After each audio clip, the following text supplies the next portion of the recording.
Hello students, मैं हूं कुशल बरनवाल और आप सभी का आपका अपना चैनल मैथ्स ओरिजिन में बहुत बहुत स्वागत करता हूं। आज की वीडियो में पढ़ने वाले हैं 12th क्लास के मैथ्स में बिहार बोर्ड द्वारा जो पेपर 2018 में हुआ था और उस पेपर में इंटीग्रेशन के जितने भी सब्जेक्टिव क्वेश्चंस आए थे, चाहे वह शॉर्ट क्वेश्चन हो या फिर लॉन्ग क्वेश्चन हो, उन सभी क्वेश्चन को हम लोग इस लेक्चर में देखने वाले हैं। आप जो क्वेश्चन बोर्ड पर देख रहे हैं, ये लिखा गया है इंटीग्रेट, और ये फर्स्ट क्वेश्चन है और ये सेकंड क्वेश्चन है। ये दोनों के दोनों क्वेश्चन शॉर्ट क्वेश्चन में आए हुए थे और 2018 में इंटीग्रेशन से कुल सब्जेक्टिव क्वेश्चन यानी कि शॉर्ट क्वेश्चन और लॉन्ग क्वेश्चन दोनों को मिला दें तो कुल 4 क्वेश्चन आए थे, जिसमें से 3 शॉर्ट क्वेश्चन और 1 लॉन्ग क्वेश्चन। तो ये जो 2 क्वेश्चन देख रहे हैं आप, ये शॉर्ट क्वेश्चन था। इसके बाद जो हम लोग सॉल्व करेंगे 2 क्वेश्चन, उसमें एक शॉर्ट होगा और एक लॉन्ग क्वेश्चन होगा। तो देखते हैं हम लोग इस क्वेश्चन को कैसे सॉल्व करेंगे। तो ध्यान दीजिए, सबसे पहले हम लोग क्या करेंगे, इंटीग्रेशन का कोई भी क्वेश्चन हो, है ना, उसको आई मान करके बनाएं। इससे क्या होता है, सुविधा होता है। तो हम लोग क्या करते हैं, इसको आई मानते हैं, यानी कि लेट आई इक्वल टू क्या लिखेंगे, sec power n theta into tan theta d theta. अब यहां पर ध्यान दीजिए, हम लोग जानते हैं कि सेक थीटा का डिफरेंशिएशन क्या होता है, sec theta into tan theta होता है। तो यही बात यहां पर हम लोग को थोड़ा सा ध्यान रखना है। क्या ध्यान रखना है कि अगर हम लोग सेक थीटा को एक नए वेरिएबल से क्या करें, रिप्लेस करें, यानी नए वेरिएबल उसकी जगह पुट करें, तो जब इसको डिफरेंशिएट करेंगे तो क्या आएगा, sec theta into tan theta. तो इस टेन थीटा के साथ में भी तो होना चाहिए ना एक सेक थीटा। तो हम लोग क्या करते हैं, यहां से क्या इसको हम लोग ऐसे लिख सकते हैं, सेक का power n minus 1 theta into sec theta into कितना, सेक थीटा, और ये टेन थीटा, और ये हो गया डी थीटा। ये बताइए यहां से कैसे क्या किए हैं, तो x के पावर अगर n माइनस 1 हो इंटू एक्स का पावर 1 हो, जब दोनों को सॉल्व करते हैं तो पावर तो ऐड होता है, तो n माइनस 1 प्लस 1 कितना आएगा, n। वही बात यहां पर क्या है, सेक का पावर 1 है, सेक का पावर n माइनस 1 सॉल्व करेंगे तो क्या आएगा, सेक का पावर n। समझ रहे इतना। अब ये समझ में आ गया कि इसमें उनको किसके जगह एक नया वेरिएबल पुट करना है, किसके जगह, सेक थीटा के जगह। क्यों, क्योंकि सेक थीटा के जगह एक नया वेरिएबल पुट करेंगे और जब उसको डिफरेंशिएट करेंगे तो ये मिल जाएगा। इसीलिए हम लोग सेक थीटा के जगह एक नया वेरिएबल पुट करेंगे। तो लिखेंगे put sec theta equal to t और डिफरेंशिएट कीजिए। तो सेक थीटा का differentiation sec theta into tan theta, और ये d theta equal to d t. तो ये आई ही है ना, तो लिखेंगे नाउ आई इक्वल टू क्या हो जाएगा, तो ध्यान दीजिए सेक पावर n माइनस 1 है तो t पावर n माइनस 1 हो जाएगा, और इस पूरे के जगह कितना, ये dt आएगा ना ऐसे। अब यहां से x के पावर n वाला फार्मूला इंटीग्रेशन का, तो क्या करते हैं, पावर में एक जोड़ते हैं और जोड़ने के बाद जितना आता है उसी को बटा में लिखते हैं। तो यहां पर जब पावर में एक ऐड करेंगे तो n माइनस 1 प्लस 1, तो ये कैंसिल हो जाएगा, तो n बचेगा। तो पावर में n और फिर divided by n plus integrating constant. यहाँ पर t के जगह ये सेक रख दीजिए, तो ये हो जाएगा सेक पावर n थीटा और ये divided by n plus c, यानी sec power n theta divided by n plus c, and this is answer. समझ में आया। तो ये रहा फर्स्ट क्वेश्चन। अब देखिए सेकंड क्वेश्चन को कैसे सॉल्व करेंगे। तो इसको भी हम लोग क्या करते हैं, सबसे पहले आई मानिए, यानी कि let I equal to 0 to 2 pi cos x का इंटीग्रेशन और ये dx। ध्यान दीजिए, हम लोग क्या करना है, इसको 4 के इक्वल टू में यानी कि 4 लाना है, इतना इक्वल टू 4 प्रूफ करना है, मतलब कि इसको इंटीग्रेट करेंगे और क्या आना चाहिए, 4 आना चाहिए। तो यहां ध्यान दीजिए, आप देख रहे हैं यहां से कि जो ये क्वेश्चन है ये मॉडुलस वाला है। तो इंटीग्रेशन में जब भी मॉडुलस का क्वेश्चन हो तो हम लोग क्या करते हैं, पहले मोड को हटाते हैं। क्या करते हैं, मोड को हटाते हैं। तो यहां पर भी हम मोड को क्या करेंगे, हटाएंगे, और मोड को हटाने के लिए हम लोग मोड के जो अंडर में रहता है उसको 0 के बराबर करेंगे और तब x का वैल्यू फाइंड करेंगे। तो यहां देखिए, यहां पर मोड के अंदर में क्या है, cos x, तो लिखेंगे क्या, let cos x equal to 0, cos x equal to 0। और ध्यान क्या रखना है कि x का वैल्यू हमको जो भी लेना है वह 0 और 2 पाई के बीच में ही होना चाहिए, क्योंकि हम लोग का लिमिट क्या है, 0 to 2 पाई। सही है ना। अब ये बताइए, तो हम लोग जानते हैं कि x का वैल्यू 0 कहाँ कहाँ होता है, बताइए। तो थोड़ा सा अगर आप डायग्राम देखेंगे यहाँ पर तो ध्यान दीजिए, 0 to 2 पाई हम लोग जानते हैं कि इस पूरे एक चक्कर में जब एक चक्कर लगाते हैं, जब ट्रिगो पढ़े थे तो आपको याद होगा कि क्या पढ़े थे आप कि जब पूरे एक चक्कर लगाते हैं तो कितना डिग्री का कोण बनता है, 360 यानी कि 2 पाई का। इस पूरे एक चक्कर में कोई भी वैल्यू और कॉस का हम लोग जैसे मान लीजिए कॉस एक्स का क्या बताना है, 0 कहाँ कहाँ होगा, तो 0 दो जगह 0 होगा, सही है ना। cos x का वैल्यू क्या होता है, 1/2 भी होता है, तो 1/2 भी हम लोग को कितने जगह मिलेगा, 2 जगह मिलेगा। तो वही देखना है कि 0 to 2 पाई यानी कि एक चक्कर में x का वैल्यू कहां कहां 0 मिलता है। तो एक तो आपको याद है, क्या याद है कि cos x का वैल्यू अगर 0 है तो x का वैल्यू 90 हो सकता है, यानी cos का वैल्यू कितना, 90। यहां पर तो देखिए इधर से गए तभी 90 और इधर से गए तभी 90, तो ये कहां आ जाएगा, ये आ जाएगा 270 पर, सही है ना, क्योंकि अगर आप इधर से इधर आएंगे तो कितना हो जाएगा 270। तो cos का वैल्यू कितने जगह 0 होता है, 2 जगह 0, कहां कहां, एक 90 पर और एक 270 पर। यानी कि अगर रेडियन में बात किया जाए तो यहां से क्या मिलेगा, देन x इक्वल टू क्या क्या मिलेगा, π/2 कॉमा क्या मिलेगा, 3π/2। ऐसे अगर आपको ये डायग्राम में थोड़ा सा भी दिक्कत हुआ हो तो आप इसको ऐसे समझिए, कलर चेंज करके बताते हैं आपको, आप ऐसे समझिए। एक 11th क्लास में फॉर्मूला पढ़े थे cos x equal to cos अल्फा, तो x इक्वल टू 2n + 1 π/2, ये यहां पर अगर 0 था तो cos x इक्वल टू 0 तो x इक्वल टू 2n + 1 π/2 ऐसा पढ़े थे। तो यही बात तो यहां से देखिए ना, हो रहा है, ऐसे हो रहा है ना। तो अब यहां पर हम n का वैल्यू क्या क्या लेंगे, n का वैल्यू क्या क्या लेंगे, तो हम वही वैल्यू लेंगे जो 0 और 2 पाई के बीच में हो। तो n का वैल्यू 0 1 2 3 4 ऐसे रख के चेक करेंगे। जब 0 रखेंगे तो 2 × 0 0 + 1 π/2, तो कितना आएगा, n इक्वल टू 0 पर जो x का वैल्यू आया क्या आया, π/2 आया। आप यहां पर रख के देख सकते हैं, सही है। जब n इक्वल टू हम लोग 1 रखते हैं तो x इक्वल टू क्या आएगा, 1 रखिए तो 2 × 1 2 + 1 तो 3 यानी कि 3π/2 क्या हो जाएगा, 3π/2। लेकिन आप सोच रहे होंगे सर 2 से ज्यादा रखे तो, यानी 1 से ज्यादा 2 रख दे तो क्या होगा, आप रखिए 2 रखेंगे तो 2 × 2 4 और +1 कितना हो जाएगा 5। तो ये क्या आएगा 5π/2। अब ध्यान दीजिए 5π/2 आया तो ये तो 2 से ज्यादा हो गया ना, क्योंकि अगर 4π/2 रहता तो सॉल्व करते तो 2 पाई आता, लेकिन ये 5π/2 है तो ये 2 पाई से ज्यादा होगा, इसलिए हम लोग क्या करेंगे, इसको नहीं लेंगे, हम लोग इसी दोनों वैल्यू को रखेंगे, सही है।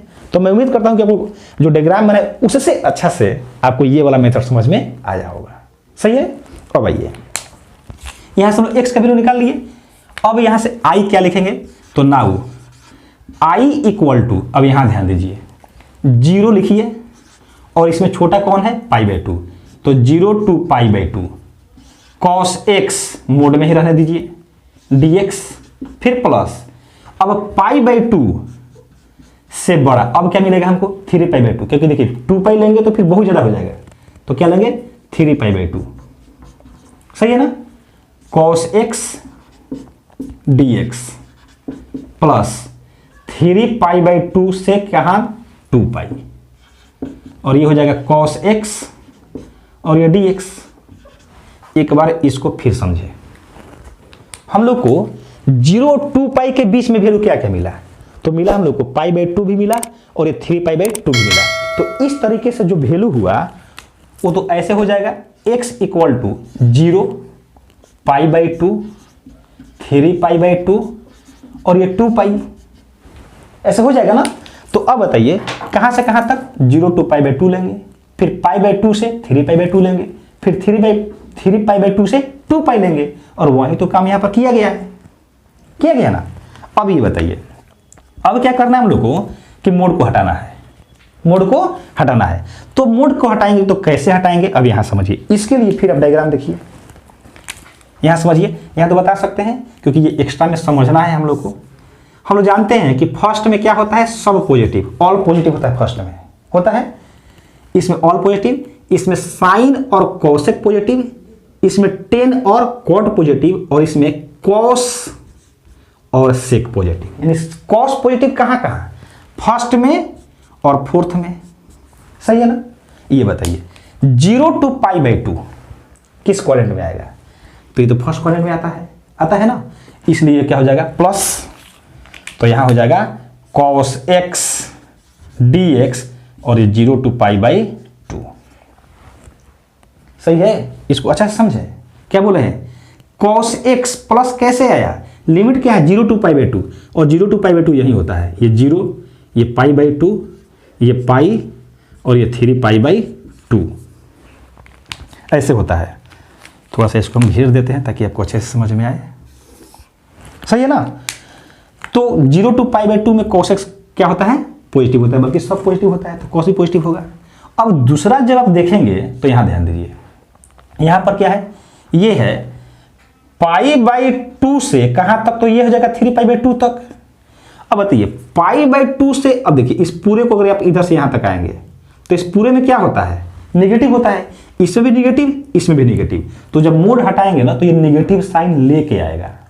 क्यों लेके आएगा, क्योंकि नेगेटिव होता है, तो इस प्लस की जगह क्या हो जाएगा माइनस, क्योंकि माइनस से मल्टीप्लाई कर देगा, और ये हो गया cos x dx प्लस, अब ये क्या है 3π/2 से 2π, तो ये 3π/2 है, और फिर जब यहाँ से इधर जाएगा तो यहाँ पर फिर हमको 2π मिल जाएगा, तो इसमें आ गया, और इसमें फिर cos x क्या होता है पॉजिटिव, तो ये हो जाएगा 3π/2 से 2π, और फिर ये प्लस में आ गया cos x dx। समझ में आया। अगर आपको थोड़ा सा भी दिक्कत हो तो आप यहां से फिर इसको रिपीट करके देखिए, है ना। थोड़ा सा अगर आपको ज़्यादा दिक्कत हो, मैंने उम्मीद किया कि मैंने आपको एक ही बार में समझा दूं, मैंने यही उम्मीद किया कि आपको एक ही बार में समझा दूं, और मेरा उद्देश्य भी यही था। लेकिन अगर आपको फिर भी थोड़ा सा भी डाउट हो तो एक बार फिर इसको रिपीट करके देखिए, आपको बहुत अच्छे समझ में आ जाएगा। अब आइए, अब तो सिंपल इंटीग्रेशन हो गया जैसे आप जानते हैं। तो cos x का इंटीग्रेशन क्या होता है, sin x, क्या होता है sin x, और ये 0 to π/2, माइनस है तो माइनस, फिर यहां भी इसका क्या होगा sin x, तो ये sin x, और फिर क्या हो जाएगा π/2 से 3π/2 होगा ना, फिर प्लस है तो प्लस cos x का इंटीग्रेशन sin x, और ये 3π/2 से 2π, सही है। अब यहां पर ध्यान देंगे, हम लोग क्या करना है, पहले इसमें अपर लिमिट पुट करना है, फिर उसके बाद लोअर लिमिट। तो थोड़ा सा हम इसको यहां पर साफ करके बता देते हैं आपको। ये क्वेश्चन बहुत ही, देख रहे हैं, बहुत ही अच्छा क्वेश्चन है और काफी कॉन्सेप्चुअल क्वेश्चन है। इस क्वेश्चन को आप अच्छे से समझने की कोशिश कीजिएगा। थोड़ा सा भी दिक्कत हो तो आप पूरे लेक्चर को रिपीट करके देख सकते हैं, कॉन्सेप्ट पूरा क्लियर हो जाएगा। चलिए देखते हैं। पहले अपर लिमिट पुट करेंगे, तो जब अपर लिमिट पुट करेंगे तो पहले क्या आएगा sine π/2 minus sine 0 degree, minus है तो माइनस, फिर ब्रैकेट का यूज, x है तो पहले 3π/2 पुट करेंगे, साइन 3π/2 माइनस, अब ये π/2 पुट करेंगे तो साइन π/2 आएगा ना ऐसे। अभी बताइए, फिर यहां प्लस है तो प्लस, अब अपर लिमिट पुट करेंगे तो पहले 2π, तो साइन 2π माइनस कितना साइन 3π/2, ऐसे ये आएगा। अभी बताइए साइन π/2 का वैल्यू कितना होता है, π/2 यानी 90 डिग्री 1 होता है, माइनस साइन 0 का मान 0 होता है, माइनस, अब यहां देखिए साइन 3π/2 और साइन 3π/2 का वैल्यू कितना होता है, तो ये आपको याद रखना पड़ेगा, ये 1 होता है, यानी -1 होता है। कितना होता है -1, तो ये -1, फिर यहां क्या हो जाएगा माइनस, और ये फिर 3π/2 का वैल्यू कितना हो जाएगा, ये भी 1 साइन π/2। फिर समझिए, इसका वैल्यू 1, माइनस है तो माइनस, साइन 0 का 0, माइनस है तो माइनस, साइन 3π/2, साइन 3π/2 का वैल्यू -1, -1, माइनस है तो माइनस, साइन पाई बाई 2 का वैल्यू 1, तो 1 आ गया। यहाँ प्लस है तो प्लस, साइन 2 पाई का वैल्यू 0 होता है, माइनस है तो माइनस, और साइन 3 पाई बाई 2 का वैल्यू अभी आपको बताया यहाँ से -1, तो ये -1 हो जाएगा। अब ये कितना आया 1, ये -0 खत्म, -1 -1 -2, और ये कितना +1, तो इस तरीके से आ गया 1 -2, और ये +1 इक्वल टू कितना आ गया 4, और RHS and this is proved. सही है। तो ये रहा cos x mod x, यानी मोड ऑफ cos x का इंटीग्रेशन लिमिट 0 to 2 पाई में, जो कि बहुत ही अच्छा क्वेश्चन था। मैं उम्मीद करता हूं कि आपको ये दोनों क्वेश्चन बहुत अच्छे समझ में आया होगा। अब इसके बाद के 2 क्वेश्चन को भी सॉल्व करते हैं।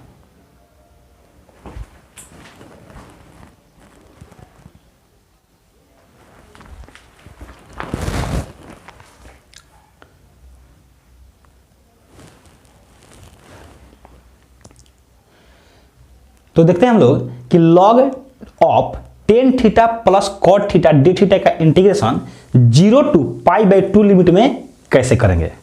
तो देखिएगा क्वेश्चन है, prove that 0 to pi by 2 log tan theta plus cot theta d theta का वैल्यू हम लोग को क्या करना है, पाई log 2 प्रूव करना है।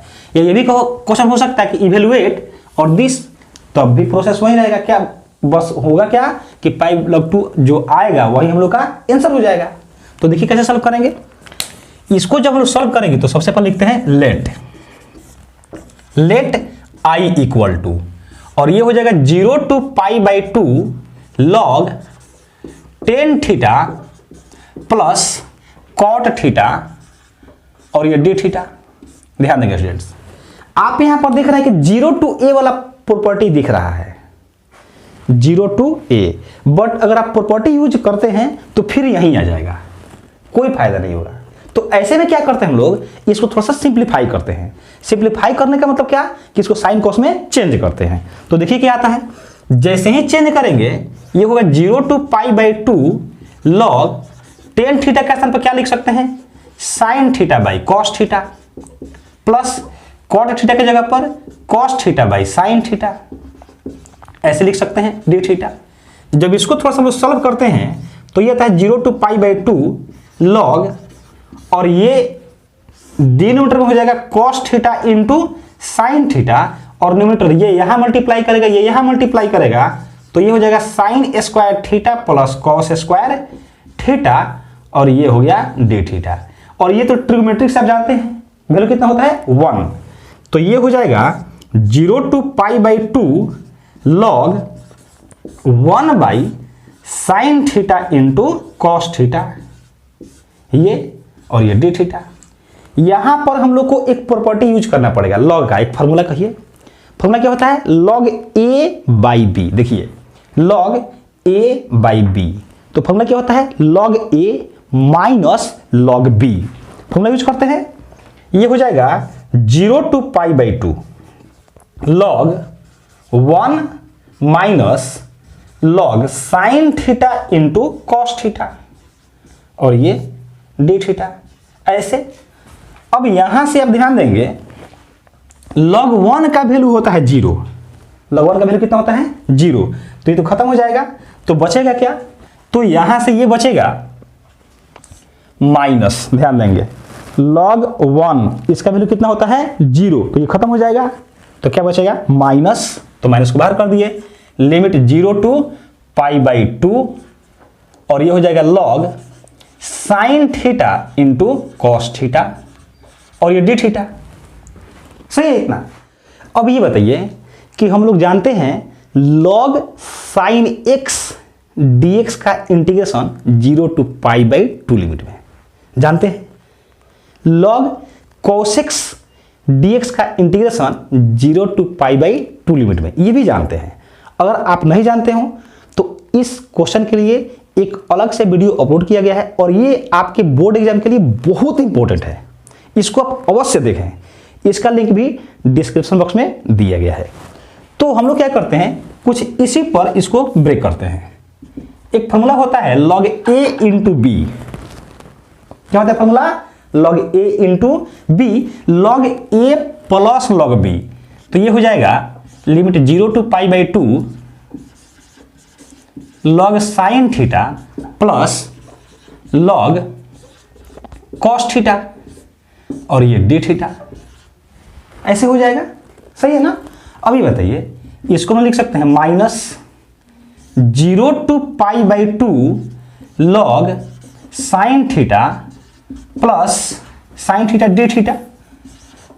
फिर देखिए minus plus minus 0 to π/2 log cos theta d theta.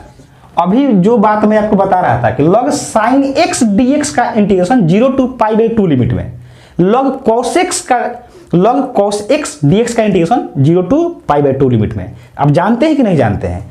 आपको ये याद भी होना चाहिए क्योंकि बहुत बार क्वेश्चन आता है बोर्ड एग्जाम में, है ना। और ये अभी तक अगर आप देखेंगे पिछले 10 वर्षों में तो ये 4 से 5 बार रिपीट कर चुका है। तो हो सकता है कहीं आने वाले एग्जाम में भी रिपीट हो जाए, है ना। इसलिए इसको आप याद रखें और उसके पूरे कैलकुलेशन को आप देखें। इस क्वेश्चन के लिए एक वीडियो अलग से अपलोड किया गया है जिसका लिंक डिस्क्रिप्शन बॉक्स में दिया गया है। अब यहाँ बताइए, हम लोग क्या देखे थे वहां पर? माइनस, इसका वैल्यू क्या था? तो इसका वैल्यू था -π/2 log 2। सही है ना। फिर क्या आएगा? माइनस है तो माइनस, इसका वैल्यू भी यही था, इसका और इसका दोनों का वैल्यू क्या होता है? सेम ही होता है, यानी कि -π/2 log 2। और ये देखिए यहां से क्या गया? माइनस माइनस प्लस, तो π/2 log 2 minus minus plus π/2 log 2। सही है। दोनों में से हम लोग क्या कर सकते हैं? π/2 कॉमन ले लेंगे तो क्या बचेगा? या ऐसे देखिए ना, एक ये और एक ये, तो 2 हो गया, यानी कि 2 × π/2 log 2। तो 2 से 2 कट गया तो क्या आया? π log 2 and this is answer. तो ये रहा log of tan theta plus cot theta d theta का इंटीग्रेशन 0 to π/2 लिमिट में क्या होगा। तो इसका आंसर क्या आया? π/2 आंसर कहिए या फिर यहां पर हम लोग क्या किए? प्रूव किए। ठीक है। तो मैं उम्मीद करता हूं कि आपको ये log of tan theta plus cot theta limit 0 to π/2 में बहुत अच्छे से समझ में आया होगा। और ये रहा 2018 का 3rd नंबर क्वेश्चन। 2018 में ही एक और क्वेश्चन था और वह क्वेश्चन था, बताते हैं आपको। ये जो क्वेश्चन है, हाँ ये क्वेश्चन है, अब देख लीजिए। ये आप यहां देखिए, ये क्वेश्चन है इवेलुएट और क्वेश्चन है limit n to infinity summation r equal to 1 to n, और ये है n plus r divided by n² plus r²। ऐसे, और इसको हम लोग को सॉल्व करना है। तो देखिए, देखने से कहीं से भी ये इंटीग्रेशन का क्वेश्चन नहीं लगता है। देख रहे हैं? नहीं लग रहा है ना। बट ये बनेगा इंटीग्रेशन से ही। सही है। कैसे बनेगा? इंटीग्रेशन से ही बनेगा। तो इस टाइप के ये 2018 में एक ही क्वेश्चन आए हैं, तो इसलिए मैं क्या करता हूं, ये पहले इस टाइप का क्वेश्चन 2018 के पहले बिहार बोर्ड में कभी नहीं पूछा गया था। इसलिए मैंने क्या किया है कि इसी को मैं सोच रहा हूं कि इस क्वेश्चन को और इसी पर बेस्ड 2 एग्जाम्पल और अलग से बना करके और एक अलग वीडियो को अपलोड किया जाए। अगर आपका कमेंट्स बॉक्स में कमेंट्स आते हैं तो अवश्य बहुत जल्द, पहले यानी इस वीडियो के अपलोड होने के तुरंत बाद इसी क्वेश्चन पर इसको शामिल करते हुए 2 और क्वेश्चन को लेकर के एक वीडियो अलग से अपलोड किया जाएगा। अगर आपके कमेंट्स आते हैं तो, अन्यथा इस क्वेश्चन को छोड़ करके 2019 और 2020 और उसके आगे क्वेश्चन को अपलोड किया जाएगा। ठीक है। तो मैं उम्मीद करता हूं कि आपको ये 2018 का पेपर, जो भी क्वेश्चन आया था 2018 के पेपर में, पूरे का सॉल्यूशन बहुत अच्छे से समझ में आया होगा। अगर वीडियो अच्छा लगा हो तो वीडियो को लाइक करें और कमेंट बॉक्स में आप अवश्य कमेंट करके बताएं कि आपको ये वीडियो कैसे लग रहा है। अगर अच्छे लग रहे हैं तो भी कमेंट्स करें, अगर आपको कोई सुझाव हो तो भी कमेंट्स करें। और साथ ही साथ चैनल पर अगर नए हैं तो चैनल को सब्सक्राइब कर लीजिए और बेल आइकन को भी अवश्य प्रेस कीजिए ताकि आने वाले वीडियो का नोटिफिकेशन आपको मिलता रहे और आप उस वीडियो का लाभ ले सकें। Thank you so much for watching this video.